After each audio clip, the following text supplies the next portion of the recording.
धनीराम एक कुशल और बहुत ही धनी व्यापारी था। उसने अपने धन से गरीबों की बहुत मदद की थी, अनाथ आश्रम एवं धर्मशाला आदि बनवाए और अपने दानी स्वभाव के कारण धनीराम का पूरे नगर में बहुत सम्मान था।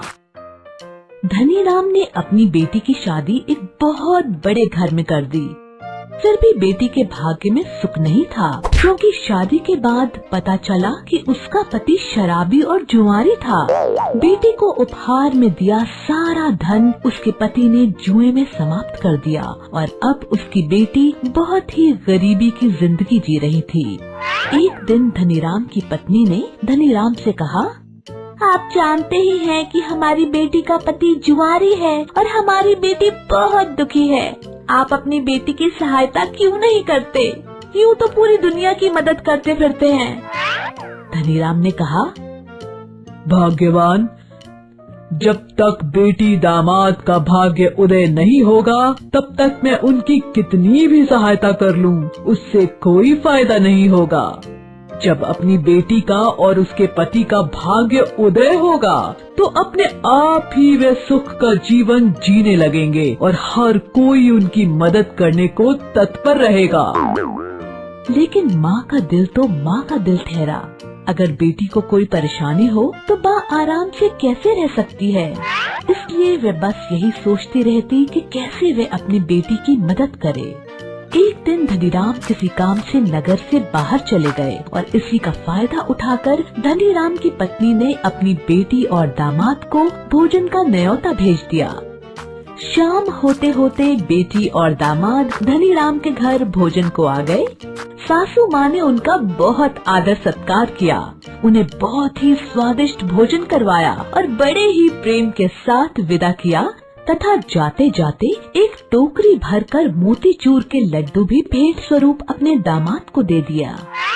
धनीराम की पत्नी ने उस लड्डू के बीच में सोने के सिक्के छिपा कर रख दिए थे, जिससे बेटी की मदद भी हो जाएगी और दामाद जी को इसका पता भी नहीं चलेगा। बेटी और दामाद जी विदा लेकर चल देते हैं। रास्ते में दामाद अपनी पत्नी को सुनाकर कहता है, कहने को तो तुम्हारे पिता इस नगर के धनवान व्यापारी हैं और विदाई में क्या दिया? केवल मोतीचूर के लड्डू। कौन इतना वजन उठाएगा? ले जाकर इन लड्डुओं को किसी मिठाई वाले को बेच देता हूँ, मेरा कुछ वजन तो कम हो ही जाएगा। ये बात कहकर दामाद ने लड्डुओं की टोकरी एक मिठाई वाले को बेच दी और बदले में कुछ रुपए ले लिए। शाम के समय धनीराम अपने घर को लौट रहा था। रास्ते में वही मिठाई की दुकान दिखी जिसमें उसके दामाद ने मोतीचूर के लड्डुओं को बेच दिया था। धनीराम को मोतीचूर के लड्डू बहुत ही पसंद थे, इसलिए धनीराम ने मिठाई वाले से वही मोतीचूर के लड्डुओं की टोकरी खरीद ली और अपने घर ले आया। धनीराम की पत्नी ने जब देखा कि लड्डुओं की टोकरी सेठ जी लेकर आ रहे हैं तो उन्होंने पूछा, ये क्या लेकर आए हैं? धनीराम ने कहा, तुम्हारे लिए मोतीचूर के लड्डू लाया हूँ, एक मिठाई की दुकान पर दिखे तो ले आया। सेठानी ने लड्डुओं की टोकरी पहचान ली और लड्डू फोड़कर देखा तो उसमें वही सोने के सिक्के निकले जो उसने डाले थे। सेठानी ने ये देख अपना सर पीटा और धनीराम को सारी बात बताई।